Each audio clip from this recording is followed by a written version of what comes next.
Hey everybody, I'm Joshua Orro, the Mustang Prince, and welcome to Mustang Prince Orro Reports.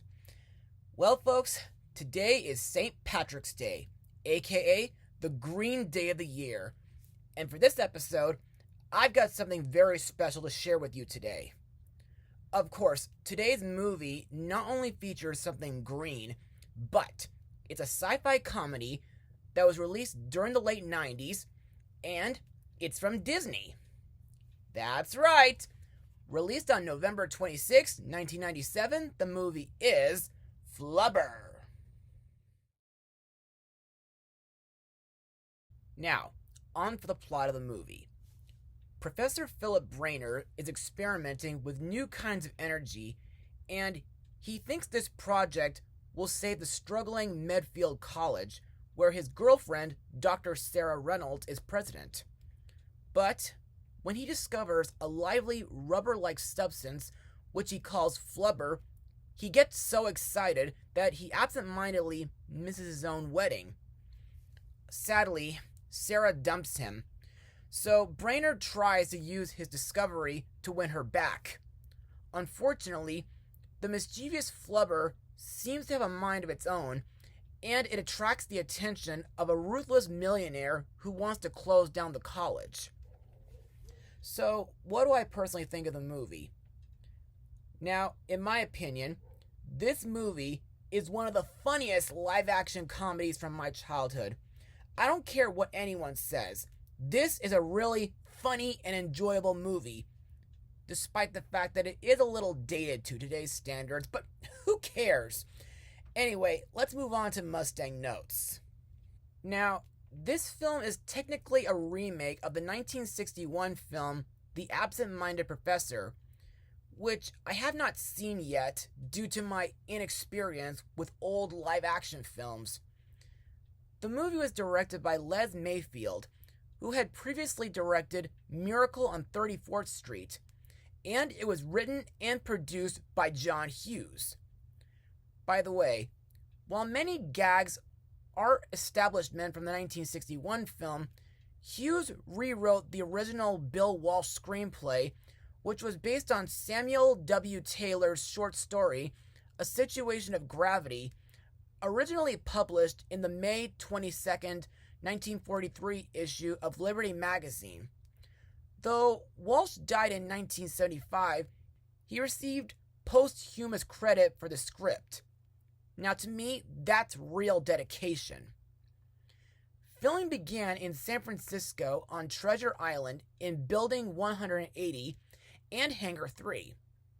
Sets constructed there included the basketball court, a duplicate of the professor's house, where some exterior and all interior shots were produced, a separate set portraying the basement of the house, and Honeker's library. Many exterior shots of Brainard's house were shot in San Jose at a home that was temporarily modified, including the addition of an observatory on the roof. Sarah Jean's office, Honeker's living room, and most exterior campus shots were produced at a private girls' high school on the San Francisco Peninsula. The exterior shot of the Rutland Gym was shot at Stanford. Some scenes were filmed on campus at San Jose State University in Washington Square Hall during production in 1997. The shot of the professor and Sarah Jean floating through the clouds in the Thunderbird were filmed at the former Mare Island Naval Facility in Vallejo, California. Other scenes were filmed at the University of the Pacific in Stockton. Now, the thing that I like about this movie is the comedy, which to me is not only hilarious, but it's also absolutely fun at times, like the flying Thunderbird car scenes and the basketball game scene. Also, there's a little running gag where a pantophobic little boy runs down the hall away from anything that appears in his window. Also, I think the Flubber is a really zany and mischievous little thing, And while he mostly has the ability to bounce around as well as shapeshift, he dislikes strong flashes and being bullied, especially around Wilson and his henchmen. Also, his molecular composition allows Brainard to generate a new kind of energy generator. Also, I like the sound effects that Flubber makes, provided by Scott Martin Gershon, who also did the sound effects for Herbie in Herbie Fully Loaded. Also, I absolutely love the dance number sequence that Flubber does in the middle of the movie. And now let's move on to the cast. The main character, Professor Phillip Brainard, is played by the late, great Robin Williams, who was basically the king of family entertainment during the 90s with films like Mrs. Doubtfire, Jumanji, Hook, Ferngully the Last Rainforest, Disney's Aladdin, as well as other films during the 2000s like Blue Sky's Robots and Happy Feet. Now, in my opinion, Brainard is pretty creative with his contraptions and robot assistants. However, he can somewhat be a tad clumsy as well as forgetful. But at least Robin Williams' acting gives Brainard some great childhood charm. And I like that Brainard is willing to do whatever it takes to save Medfield College from getting closed down and, of course, win back his girlfriend. By the way, did you folks know that Brainard had a cameo at the Disney parks? Well, believe it or not, from 1998 to 2010, back when Disneyland had Honey, I Shrunk the Audience, before guests would ever enter the theater, there were 3 posters outside on the side of the building. They showed Dr. Nigel Channing, Professor Wayne Szalinski, and of course, Professor Phillip Brainard. However, after early 2010, the show was replaced by the Captain EO tribute, which lasted until June 2014, and just recently, Star Wars Path of the Jedi. Fortunately, the posters can still be found at the Imagination Institute at Epcot in Walt Disney World. This is Brainard's robot assistant and my favorite character in the movie, Weebo, voiced by Ariel herself, Jodie Benson, whom I got to video chat with via GalaxyCon last November. To me, Weebo is a very sweet and helpful character, and I like the parts where Weebo uses clips from different shows and movies on her LCD screen while expressing her feelings. And while it can be normally strange for her to love Brainard, at least she has heart and humanity in her, like when Weebo makes a holographic human version of herself, which she names Sylvia, and to me, that was a pretty sweet scene. And I also liked when Weebo told Sarah about how Brainard feels.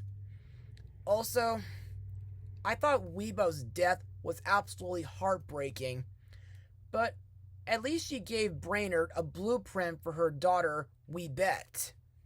Next is Dr. Sarah Jean Reynolds, president of Medfield College and Professor Brainard's fiancée, played by Marcia Gay Harden, whom was in Into the Wild and A Cat in Paris. Now, in my eyes, Sarah goes under a bit of pressure when the college is close to getting shut down, but it gets worse when Brainard fails to show up for their wedding for the 3rd time. But, thanks to Weebo, Sarah and Brainard reconcile, and I think Sarah and Brainard make a pretty good team and couple together. Next we have Brainard's former partner turned rival, Wilson Croft, played by Christopher McDonald, who played Kent Mansley in The Iron Giant, and he was President of the United States in Spy Kids 2. Now, to me, while he seems to be a tad blunt, Croft is pretty humorous, and he's quite a bragger for stating that his college has no financial problems. Plus, he's pretty sneaky when stealing Brainard's ideas and flirting with Sarah. Also, Croft is in league with Chester Honeker, revealing that he resigned from his job and that his flirting towards Sarah was nothing more than a ruse to sell them out and exploit the Flubber for profit under Honeker's employment. By the way, I thought it was kind of mature when Croft got defeated by a Flubber fart. Finally, we have the movie's main antagonist, Chester Honeker, played by Raymond J. Barry. Now, despite the fact that he doesn't have a lot of screen time compared to Croft, this character is a ruthless millionaire known for sponsoring Medfield College for years. And it turns out that he's only doing it in order to bribe the school to give his son Bennett straight A's, in order for him to go to Harvard Business School. However, this was not the case when the college started falling on loan payments, prompting Honeker to publicly announce that he's going to close down the college if the loan is not paid by the end of the school year.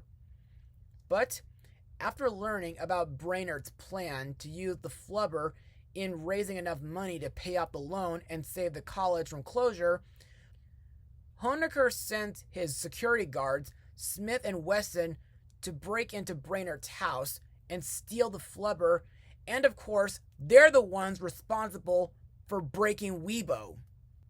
Other actors in the film include Leslie Stevenson, Ted Levine, Eddie McClurg, Will Wheaton, and of course, Clancy Brown.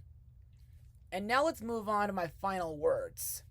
Overall, Flubber is not that bad of a movie. Sure, it may seem a tad dated to today's standards, and a few things are a little pointless, but what I like about this movie is most the science and the flubbery comedy.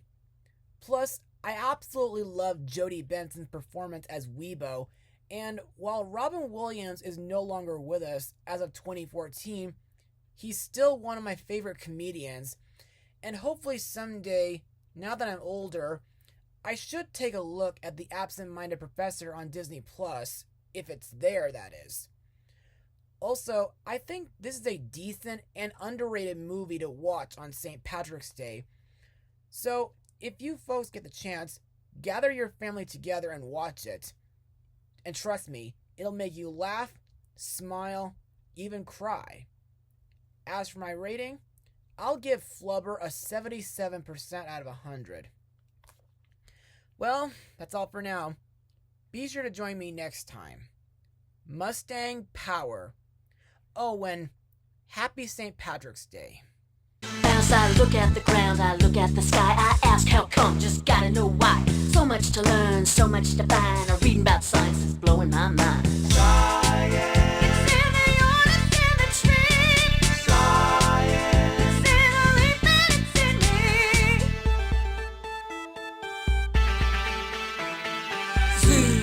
Zoology, science and the study of animal kind. Psychology, a science all about the human mind. Biology, science that deals with everything alive. Ecology, environmental science, how we all survive.